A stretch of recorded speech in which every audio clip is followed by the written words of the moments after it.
Ashamaa harka fuunee kabajamtootaaf daawwattoota Bulloo Show haala yerootiif addaan bannee jirra. Walitti deebinee galata Rabbii YouTube channel keenya subscribe godhuudhaan maatii channel keenyaa ta'aa isiniin jenna. Bulloo Show sagantaa addaa takka qabannee isiniif dhufnee jirra. Asumaan YouTube keenya subscribe godhuudhaan maatii channel keenyaa ta'aa isiniin jenna.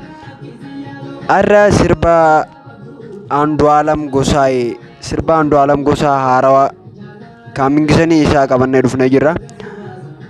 Sirbi kun Vision Entertainment irratti bifa addaatiin gumgumaa jee hojjetamee Vision Entertainment irratti sirba kana guutuu isaa argachuu dandeessanii guyyaan gadhiifamuu guyyaa akkanaa jaanii adda baasanii dubbatanii jirani.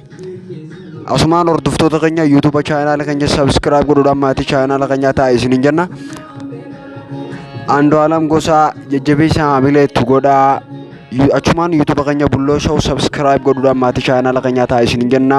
Hanga walitti deebinutti galatoomaa isiniin jenna.